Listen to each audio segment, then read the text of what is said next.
कर रहे हो ਤੁਸੀਂ ਨਾਲ side by side Microsoft.com meetup ये लग ज्वाइन करना पैंदा है मीटअप कराया Microsoft ਦਾ मैडम कंचन सिंगला IAS जी मैम 2019-20 बैच के IAS ऑफिसर ने ते मैम बहुत ही यंग एज ਦੇ ਵਿੱਚ IAS ਦਾ ਐਗਜ਼ਾਮ ਕਲੀਅਰ ਕਰਕੇ ਇੱਥੇ ਪਹੁੰਚੇ ਨੇ ਤੇ ਤੁਹਾਨੂੰ ਆਪਣੇ ਕੈਰੀਅਰ ਰਿਗਾਰਡਿੰਗ ਕੋਈ ਵੀ ਕੁਐਸਚਨ ਹੋਵੇ ਜਾਂ UPSC ਦੇ ਰਿਗਾਰਡਿੰਗ ਜਾਂ ਸਿਵਲ ਸਰਵਿਸਿਜ਼ ਦੇ ਰਿਗਾਰਡਿੰਗ ਤੁਸੀਂ ਪੁੱਛਣਾ ਚਾਹੁੰਦੇ ਕਿ ਤੁਸੀਂ ਕਿੱਦਾਂ ਅੱਗੇ ਵਧ ਸਕਦੇ ਹੋ ਜਾਂ ਕੋਈ ਵੀ ਹੋਰ ਕੈਰੀਅਰ ਰਿਲੇਟਡ ਕੁਐਸਚਨਸ ਹੋਣ ਤੁਸੀਂ ਮੈਮ ਕੋਲ ਐਡਰੈਸ ਕਰੋ ਤੇ ਮੈਂ ਹੁਣ ਰਿਕੁਐਸਟ ਕਰਾਂਗੀ ਕਿ ਮੈਮ ਤੁਸੀਂ ਕਾਈਂਡਲੀ ਕੈਂਡੀਡੇਟਸ ਨੂੰ ਐਡਰੈਸ ਕਰ ਲਓ ਤਾਂ ਕਿ ਉਹ ਤੁਹਾਡੇ ਨਾਲ ਰਾਬਤਾ ਕਰ ਸਕਣ। ਸਤਿ ਸ਼੍ਰੀ ਅਕਾਲ ਸਭ ਨੂੰ। तो जिन्हें मैम ने दसा है कि अज आप कॉफी विद ऑफिसर्स के नाम आज प्रोग्राम का तो जो भी आपको आप एक बार अगर आप बता सकें कि आप किस एज ग्रुप में या क्या हैं, स्कूल ग्रेजुएट्स हैं, स्कूल में पढ़ रहे हैं या कॉलेज ग्रेजुएट्स हैं, कैसे कॉलेज ग्रेजुएट्स हैं और स्ट्रीम क्या है आपकी? हाँ, अपना नेम एंड केड़े ईयर विचों ते की पढ़ रहे हो ओदा इंट्रोड्यूस करा दो सारे start. Good morning, I am Vidhi, I am in first year and I am pursuing BA Honours in Economics. BA Honours in Economics. My name is Ishtika and I am pursuing BBA. Good morning ma'am, my name is Krisi. I am from Inter College Patiala. I am pursuing BBA. Good morning ma'am, my name is Manoj Kaur. I am from Government College Mahindra and I am currently doing BBA. Good morning ma'am, my name is Dhruv. I am pursuing BBA first year. Good morning ma'am, my name is Gaurav Kumar and I am doing BA Honours Economics Mahindra. Good morning ma'am, myself Sundarjit Singh. I am also pursuing for BBA first year. Good morning ma'am, I am Abhijit Singh Sandhu and I am in BBA first year. Good morning ma'am, I am Sonapri Singh and I am in BBA first year. So basically यहाँ पे BBA और BA Economic Honours हैं, ठीक है, okay. तो जो भी आपके सवाल हैं अपने, क्योंकि देखिए बहुत क्रिटिकल टाइम होता है जब हम कॉलेज में आ जाते हैं तो हम अपने पीयर ग्रुप को देखते हैं, वो कुछ ना कुछ कर रहे हैं, हमसे अगर कोई बड़े कजन्स हैं या आस पड़ोस में कोई होते हैं तो वो कुछ ना कुछ जॉब करें, कुछ करें, तो बहुत सारे हमारा ये क्रिटिकल टाइम होता है, हमारे मन में सवाल चल रहे होते हैं कि हमें क्या करना है after graduation, what is next. तो हम पेरेंट्स पे डिस्कस करते हैं, अपने फ्रेंड्स से भी डिस्कस करते ही हैं। इसके अलावा एक प्लेटफॉर्म और जो ADCD है हरजिंदर सर, मेरे ही बैचमेट हैं, हम दोनों बैचमेट्स ही हैं, साथ में हम अटेंड होते हैं, तो उनका एक बहुत अच्छा इनिशिएटिव है जिन्होंने स्टार्ट करा, सो दैट एक इंटरेक्शन भी हो ताकि एडमिनिस्ट्रेशन में भी जो लोग हमें पता चले कि एक्चुअली ग्राउंड में क्या हो रहा है, क्या प्रॉब्लम्स हैं, और आपके पास भी एक मौका है ताकि आप इंटरेक्ट कर सकें और जो भी आपके प्रॉब्लम्स हैं या डाउट्स हैं वो सॉल्व हो सके। और अगर एडमिनिस्ट्रेशन की तरफ से उन आपके सपनों को या कुछ जो भी आपके और अपॉर्चुनिटीज हैं उसको पूरा करने के लिए अगर एडमिनिस्ट्रेशन से कोई हेल्प हो सकती है तो दिस इज अ मीडियम। तो आपके जो भी सवाल हैं आप प्लीज रिपीट कीजिए। Ma'am before we take the questions, ma'am तो आपकी लाइफ जर्नी के बारे में आपने कैसे UPSC के बारे में सोचा उसके बारे में हम थोड़ा सा बता दीजिए। So I am a law graduate, मैंने अपनी लॉ NLU दिल्ली से करी है, आई एम 2018 पास आउट। तो ड्यूरिंग कॉलेज मेरे काफ़ी सीनियर्स वगैरह थे जो कर रहे थे और पहले भी सुना हुआ था, एक था मन में कि सिविल सर्विसेज का ये एग्ज़ाम होता है और IAS लेवल बनते हैं, तो मन में थोड़ा था कि इसको करना है, लेकिन जो एक्चुअल प्रिपरेशन मेरी स्टार्ट हुई थी वो during the college he start हुई थी, जो प्रॉपरली प्रिपरेशन हम करते होते हैं फोकस्ड वाली। तो अराउंड 5th ईयर में प्रॉपरली मैंने इसका कॉलेज के साथ साइड बाय साइड स्टार्ट कर दिया था।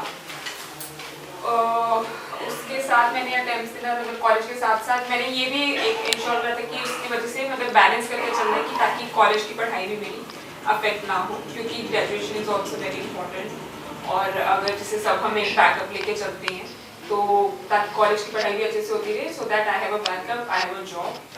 ऑल्दो मैंने एक बार तभी जॉब के लिए अप्लाई नहीं करा था, wanted to give a whole hearted attempt at UPSC, तो कॉलेज के साथ प्रिपरेशन स्टार्ट करा था एंड जैसे कॉलेज खत्म हुआ था आई रोट UPSC एग्ज़ाम।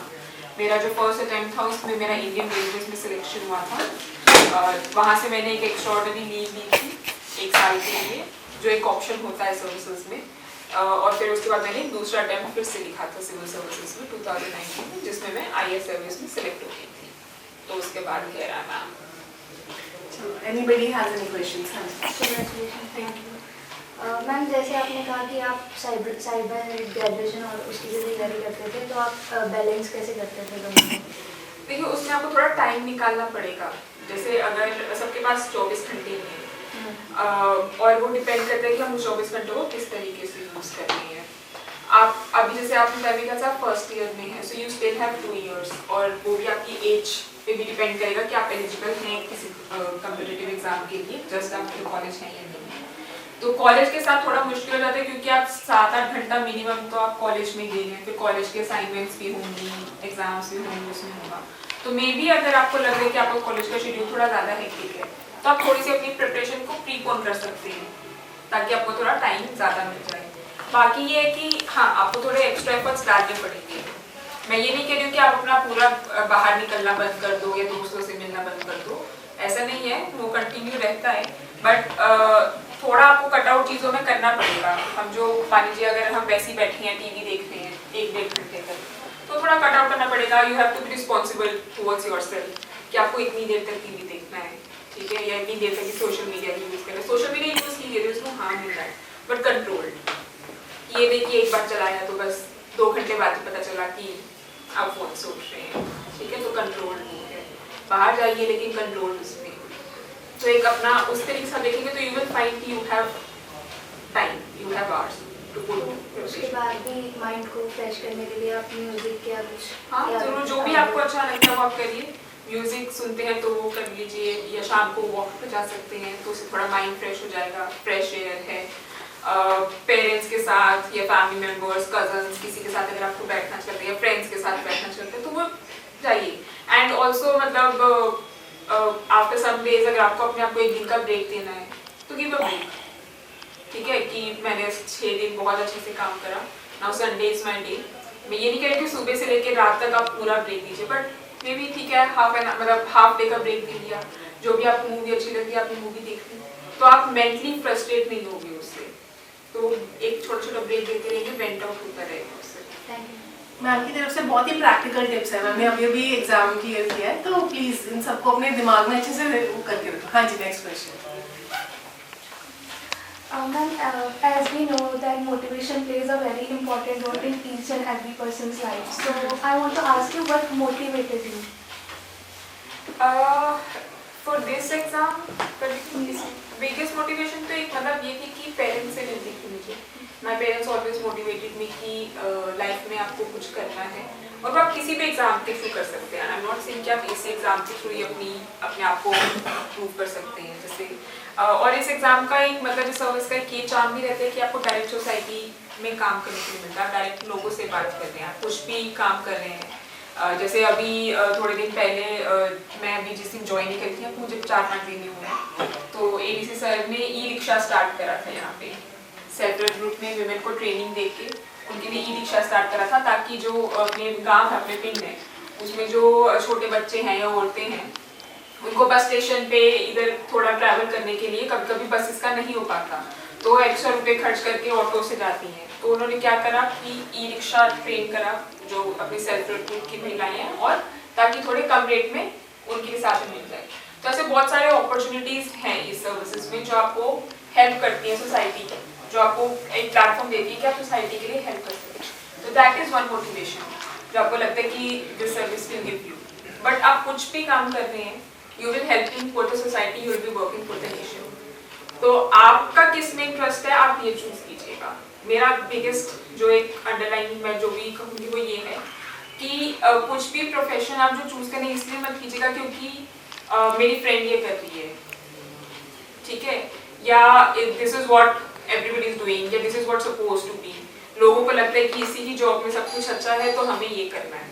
जहाँ पे आपको लगता है कि आपकी इंटरेस्ट कहाँ पे है और आप कहाँ पे अच्छा परफॉर्म कर सकते हैं, आप वो चूज कीजिएगा। किसी के प्रेशर में आके, दबाव में आके या पीयर प्रेशर में आपने कोई स्ट्रीम या जॉब चूज कर ली, बट आप अगर उसको लाइक नहीं करते तो आप उस जॉब में खुश भी नहीं रह पाएंगे और उसमें परफॉर्म भी नहीं कर पाएंगे। तो जो आपको पसंद है, जो आप करना चाहते हैं, वो चूज कीजिएगा। And college life is the best time, क्योंकि आप जब कॉलेज में होते हैं तो बहुत सारे अलग अलग स्ट्रीम के बच्चे भी होते हैं, आपके प्रोफेसर्स हैं, तो आप उन सबसे बात कर सकते हैं कि क्या क्या और जॉब अपॉर्चुनिटीज हैं, उसमें कैसे है, क्या कैसे काम रहता है। तो उससे आप अपने इस टाइम में आप डिसाइड कर सकते हैं कि आपको क्या चूज करना है। You all are very lucky कि आप डायरेक्ट इस टाइम पे मैम के साथ इंटरेक्ट कर रहे हैं। बिकॉज अदरवाइज बहुत बार ऐसा होता है कि आप एक करियर ऑप्शन चूज कर लेते हैं, then you don't like it, then you have to change it. So at a very young age if you are getting such tips कि आपको अभी डिसाइड कर लेना चाहिए, that's a very good thing for you, है ना. चलो आप नेक्स्ट क्वेश्चन. मैम मुझे पता ही है यूपीएससी क्लियर करने की काफ़ी सारे रिसोर्सेज हैं इस टाइम का स्पेशल मार्केट से काफ़ी सारे हैं. ਕਿਹੜੇ ਰਿਸੋਰਸਿਸ ਤੁਸੀਂ ਆਪਟ ਕੀਤੇ ਸਨ ਜਾਂ ਸਾਰੇ ਰਿਸੋਰਸਿਸ ਜਾਂ ਕੋਈ पर्टिकुलर रिसोर्स यूज करता है? ऐसा कुछ नहीं होता. इसमें ये रहता है कि मेन आपका स्टार्ट जो होती है वो बेसिक एनसीईआरटी से होती है, एक ग्रिप लेने के लिए कि क्या है उस मैटर सब्जेक्ट में. तो जब आप स्टार्ट करेंगे अपनी यूपीएससी की प्रिपरेशन, तो पहले आप अपना सिलेबस देख लीजिएगा और उसके अकॉर्डिंगली आप सबसे पहले एनसीईआरटी बुक कवर कर लीजिएगा. फिर आप धीरे धीरे हर एक सब्जेक्ट के लिए स्टैंडर्ड टेक्स्ट बुक्स हैं. जैसे पॉलिटी के लिए यूजली लक्ष्मीकांत रेफर करते हैं, ठीक है. तो हर उसके लिए रेफर है, वो यूट्यूब पे आप किसी भी यूट्यूब पे अगर आप सर्च करेंगे या वैसे भी गूगल पे सर्च करेंगे तो आपको वो मिल जाएगा. बट द कैच इज कि मार्केट में जैसे आपने कहा बिल्कुल सही कहा कि बहुत ज़्यादा रिसोर्सेज अवेलेबल हैं. तो इस ट्रैप में नहीं फंसना है. Stick to one particular resource, यही करना है और उसकी मल्टीपल रिविजन इस पर की. तो आप अगर सोचेंगे, क्योंकि हमें स्टार्टिंग में होता है कि हम ये भी पढ़ लें वो भी पढ़ लें कि कुछ भी छूट ना जाए, वो छूटेगा ही, उसका कोई वो नहीं है. लेकिन जो बुक आपने पढ़ी है वो अच्छे से पढ़ी होनी चाहिए. तो आप अपने रिसोर्सेज लिमिटेड रखिए और उन रिसोर्सेज उन बुक्स को बार बार कवर कीजिए, सो दैट आपका अगर आपने एक चैप्टर पढ़ा तो यार श्योर कि इसमें से अगर कुछ आता है कुछ क्वेश्चन तो आप उसको यूज कर सकते हैं. जैसे मैडम पेपर पे ठीक है, इंटरव्यू एक बड़ा टास्क होता है, मैम आपका एक्सपीरियंस कैसा है? इंटरव्यू जैसे आपने कहा कि स्टार्टिंग में नर्वसनेस तो रहती ही है, ठीक है, क्योंकि 5 मेंबर्स का बोर्ड होता है, वो बहुत सीनियर ऑफिसर्स होते हैं या सब अपने अपने फील्ड में बहुत सालों तक काम कर रहे हैं, 20-30 ईयर्स ऑफ सर्विस होती है उनकी. So they are very smart, they know what is happening. तो ऐसा वाला कुछ भी नहीं है कि आप उनको सोचेंगे कि उन्होंने कुछ क्वेश्चन पूछा तो आप कुछ भी ब्लफ कर देंगे, ऐसा टाइप का कुछ नहीं है, ठीक है. और इंटरव्यू से पहले नर्वसनेस होती है, दैट इज़ वेरी कॉमन और होनी भी चाहिए, क्योंकि इतनी बड़ी चीज़ है. आपने दो अपने प्रीलिम्स और मेंस कवर कर मतलब पार करके आप इंटरव्यू तक पहुँचे हैं, and which is something is going to decide your मतलब life and so much preparation. तो नर्वस होना लाजमी मतलब नेचुरल, ठीक है. लेकिन उस नर्वसनेस से इतना नहीं घबरा जाना कि आप अपने इंटरव्यू में परफॉर्म ना कर पाएँ, ठीक है. तो इसका बेसिक ही ये है इंटरव्यू में कि आप ऑनेस्ट रहें, नेचुरल रहें. जो क्वेश्चन पूछा जा रहा है उसका जवाब दें. अगर आपको नहीं आता तो बी ऑनेस्ट एंड टेल कि आई एम सॉरी सर, मुझे इसके बारे में नहीं पता, बट मैं इसमें और पढ़ने की कोशिश करूँगा. उनको घुमाने की जरूरत नहीं है कि इसका आंसर ये हो सकता है, वहाँ पे ये गैसेस करने से हो जाता है.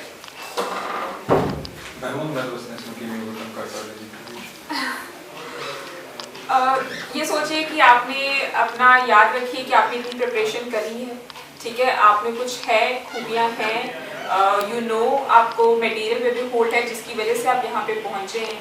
तो अपने अंदर ये इनर कॉन्फिडेंस होना चाहिए कि आपने प्रिपरेशन करी है, आपको पता है चीज़ें, that's why you have come here.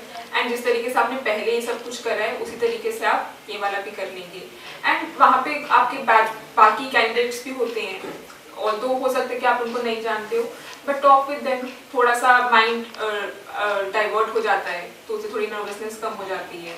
और जितना ज़्यादा उसके बारे में सोचते रहोगे तो नर्वसनेस ज़्यादा होती रहेगी. तो थोड़ा सा उनसे बात कर लीजिए, तो कुछ खा पी लीजिए, तो थोड़ी सी नर्वसनेस कम हो जाती है. बाकी जैसे आप नर्वसनेस होती है ना वो रूम से पहले तक होती है, जैसे ही आप रूम में एंटर करेंगे ना ये ऑटोमेटिकली आपका माइंड पूरा इंटरव्यू पे फोकस हो जाता है. तो वो बस एक रूम में एंटर करने से पहले तक की होती है, तो उसके बाद आपको क्लियर हो जाता है. And ma'am, they say it's more of a personality development. It's not an interview. वो आपसे जनरल नॉलेज नहीं पूछते. वो नहीं पूछ रहे क्योंकि उन्हें पता है कि आप प्रीलिम्स करके आए हो, आप मेंस करके आए हो, तो आपको पता है चीज़. वो सिर्फ आपके उन क्वेश्चन के थ्रू आपके ओपिनियंस और मे बी आपके हाव भाव, आप कैसे चीज़ों को टैकल कर रहे हैं वो देखना चाहते हैं. तो वही मैं कह रही हूँ कि अगर आपको क्वेश्चन नहीं आता तो अगर आप कह देंगे कि मुझे नहीं आता तो वो इस पर आपको जज नहीं करेंगे कि अरे इसको तो ये क्वेश्चन ही नहीं पता, इसका आंसर ही नहीं पता. They are not testing that, ठीक है. जैसे आपने कहा कि आपका बैकअप था कि अगर ये नहीं होगा तो जॉब वगैरह, तो पर्सनली मतलब इकोनॉमिक्स के बाद क्या क्या ऑप्शन ले सकते हैं हम?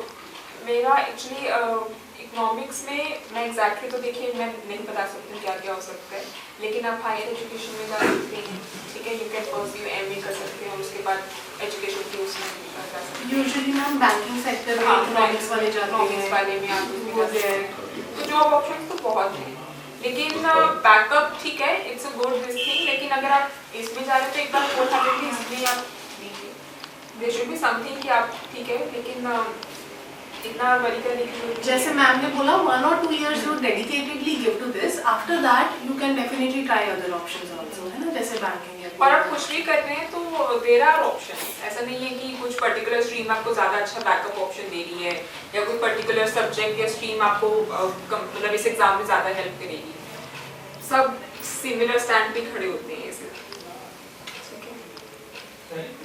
हम जैसे चार अटेम्प्ट्स होते हैं जनरल वालों के लिए और रेगुलरली 5 अटेम्प्ट्स होते हैं, 7 में सुना है यूपीएससी के लिए। मैम जैसे अगर वही बच्चा हो जैसे अटेम्प्ट क्लियर नहीं कर पाया, अच्छा उसके बाद मैम जैसे कई डिप्रेशन में जाते हैं, कई होता है मैम अपनी हार मान जाते हैं, उसके बाद के लाइफ का क्या करना चाहिए मैम? जैसे कुछ और भी ऑप्शन होते हैं बहुत सारे। यही बात है ना कि मतलब कि जो अटेम्प्ट हैं आपके, जो जितने भी अटेम्प्ट हैं मैम तो डेवलपमेंट तो होती है, जो सीखने को मिलते हैं मैम उसमें। हाँ, तो आपको इसको एग्जाम को एक एग्जाम की जैसे देखना पड़ेगा। ये मुश्किल मुझे पता है कि ये अभी मेरा हो गया, मैं इस प्लेटफॉर्म पे खड़ी हूँ तो मैं कह रही हूँ कि इसको इस तरीके से देखो, जब आप इसकी प्रिपरेशन कर रहे हो तो यही आपकी ज़िंदगी बन जाती है। लेकिन इसीलिए मैं स्टार्टिंग में जो मैंने कहा था कि अपने फैमिली से या फ्रेंड्स के साथ टच में रहना इम्पोर्टेंट है, क्योंकि वो आपको कंटिन्यूसली मोटिवेट करते रहेंगे कि ये एग्ज़ाम आप एक करना चाहते हैं, ठीक है, but this is not the end of the life. इसी एग्ज़ाम से, किसी पर्टिकुलर एग्ज़ाम से आपकी लाइफ या आपकी वर्थ प्रूव नहीं होती, ठीक है, दिस इज़ जस्ट अ वे।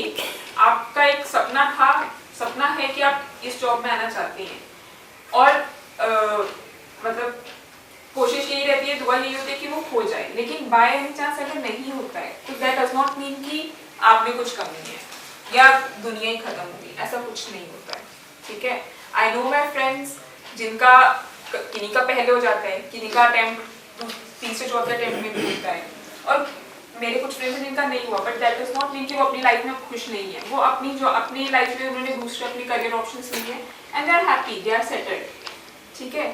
तो ये एक बेसिक अंदर से ही आपको रखना पड़ेगा, एक तो अपने फैमिली स्ट्रेंथ जो आपको फैमिली के साथ रहेगी, जो आपको मोटिवेट करती रहेगी कि हाँ ये हम कर रहे हैं but this is not the end of life, we are there with, ठीक है। तो वो एक रहना चाहिए और आपको अंदर से भी अपने खुद पे विश्वास होना चाहिए कि मैं इस एग्ज़ाम के अलावा भी, ठीक है, ये एग्ज़ाम भी मेरा सब कुछ नहीं है, तो वो आपको अंदर से रहना चाहिए। और अगर आपको by chance during the preparation ऐसा लग रहा है तो सीक आउट हेल्प, कि अगर आपको लग रहा है कि डिप्रेशन वगैरह, अगर आपको एंजाइटी ये हो रही है तो seek out help with your, इसमें कोई वो शर्म की बात नहीं है, अपने फ्रेंड्स से, सीनियर से या जो साथ में प्रिपेयर कर रहे हैं उनसे बात कीजिए, ठीक है।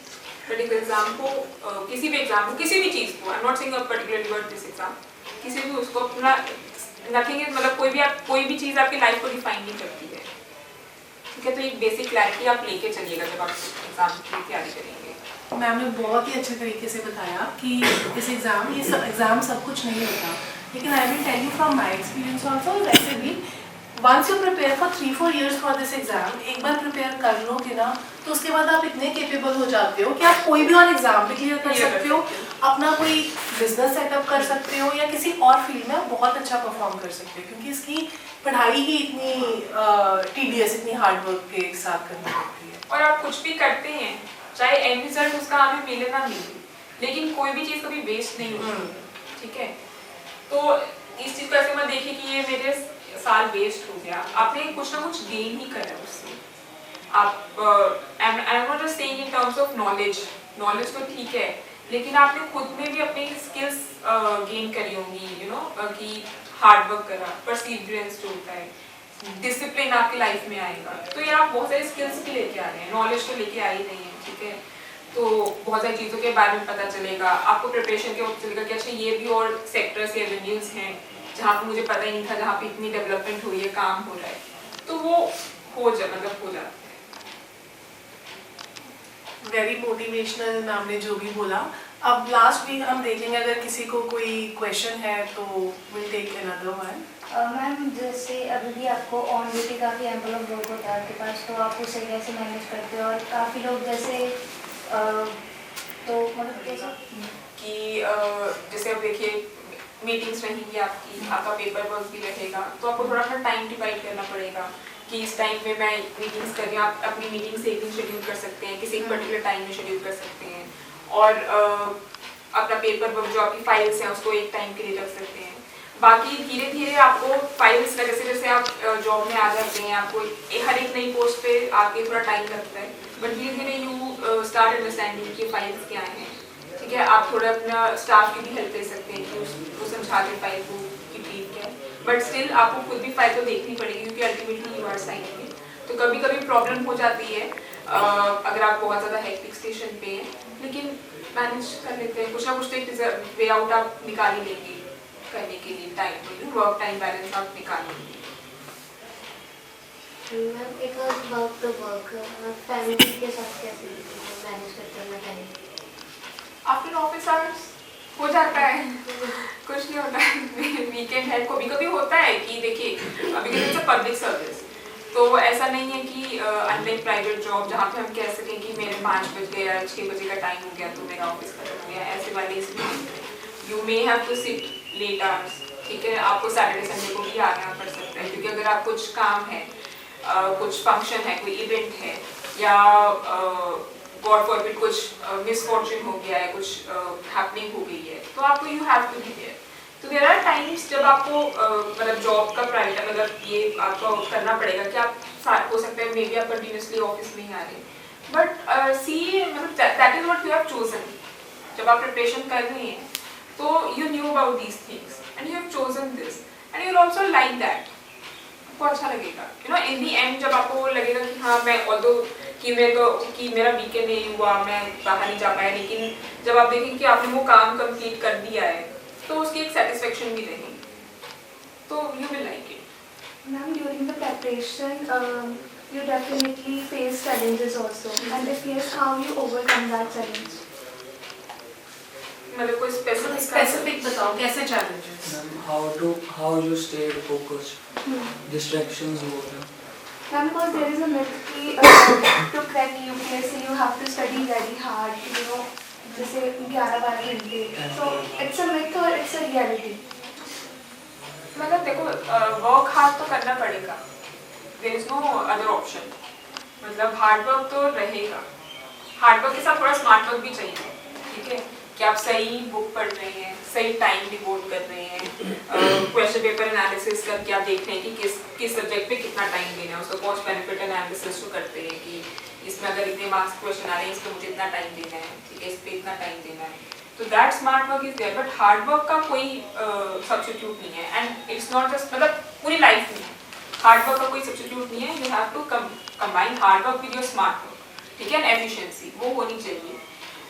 तो और ऐसा कोई स्पेसिफिक नंबर ऑफ आवर्स नहीं, ठीक है, किसी का ज़्यादा एफिशिएंट है, कोई ज़्यादा जल्दी पढ़ लेता है तो वो कम नंबर ऑफ आवर्स में पढ़ लेगा, किसी को थोड़ा ज़्यादा टाइम लगता है तो वो ज़्यादा नंबर पढ़ेगा। तो ultimately it's up to you कि आपको कितना टाइम लग रहा है।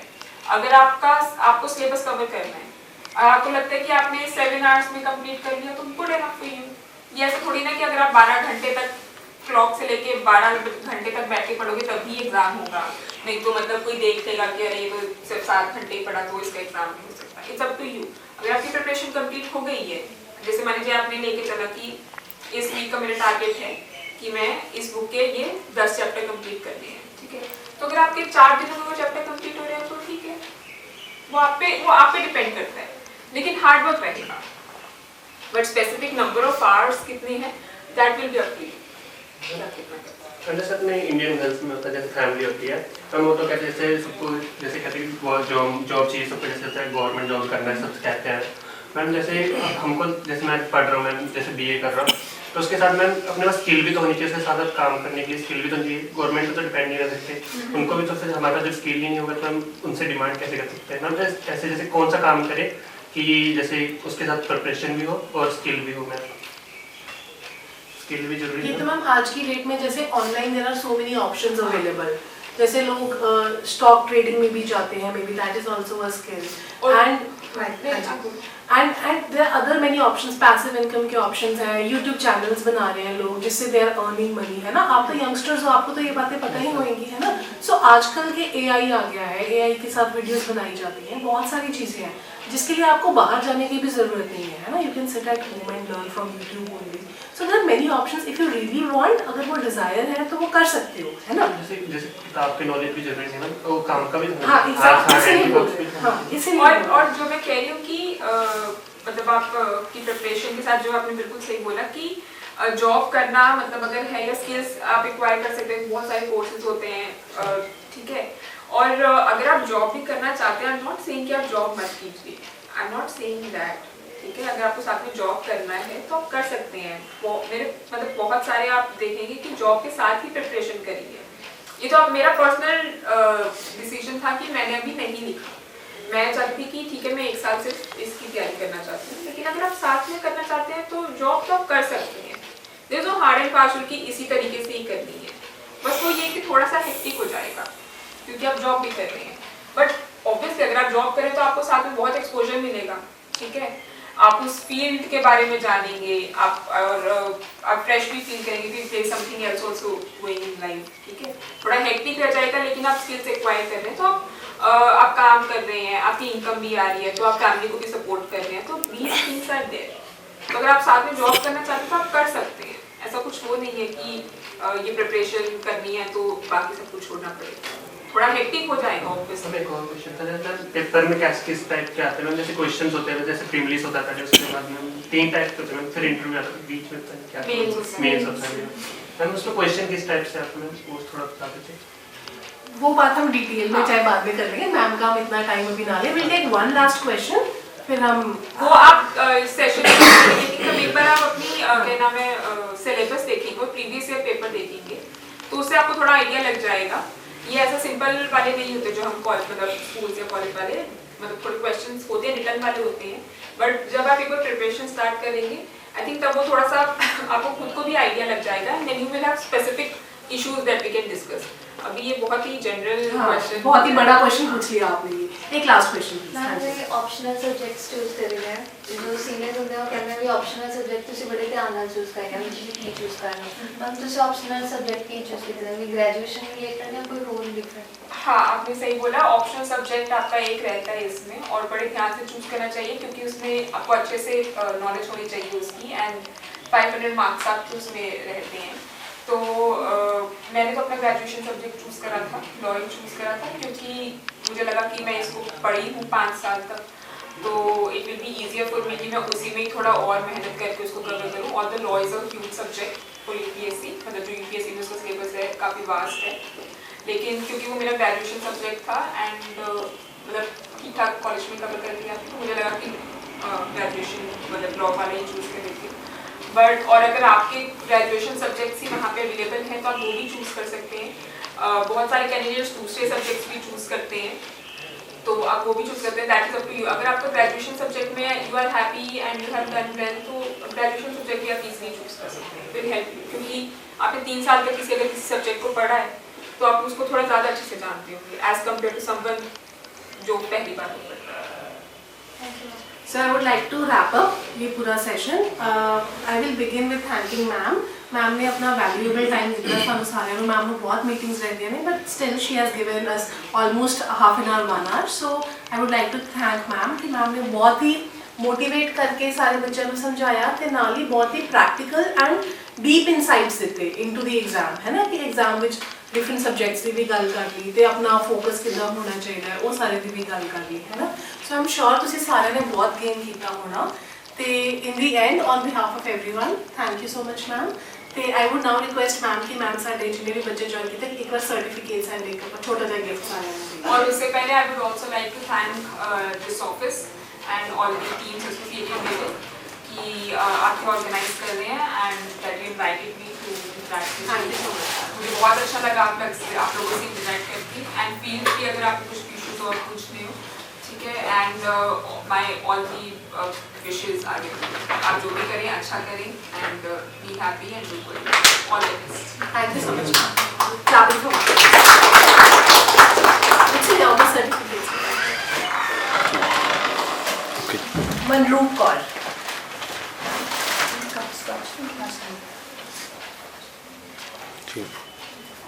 ग्रेसी खत्री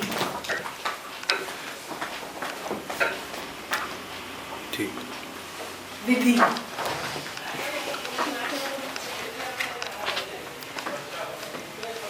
गौरव कुमार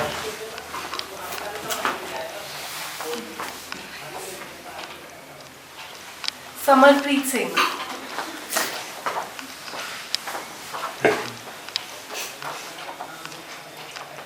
सिमरनजीत सिंह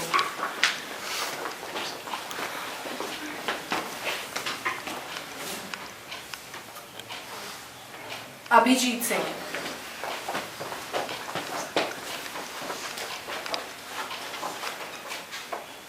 यशवीर ध्रुव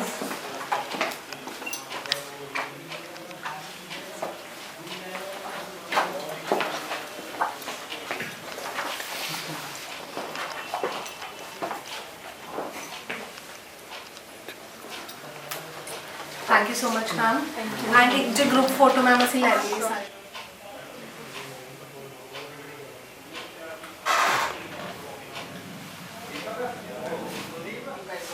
ठीक है, feel free, कुछ भी पूछना हो, कभी भी मिलना हो, ठीक है, and all the best, ठीक है, आप तो इनके साथ नहीं है गाइड करने के लिए, नहीं madam we need a good motivator at least. नहीं टीचर से बड़ा मोटिवेटर नहीं होता मेरे हिसाब से। ऑफिसर से मिलना और बहुत सी चीजें इन्होंने सीखी कि वो ठीक है, लेकिन मुझे वैसे पर्सनली लगता है कि मतलब जो अपने गुरु होते हैं, टीचर्स होते हैं, उनसे बड़ा मोटिव मैं तो अपने कुछ जो मेरे टीचर्स हैं स्कूल्स वाले उनके साथ अभी भी टच में हूं।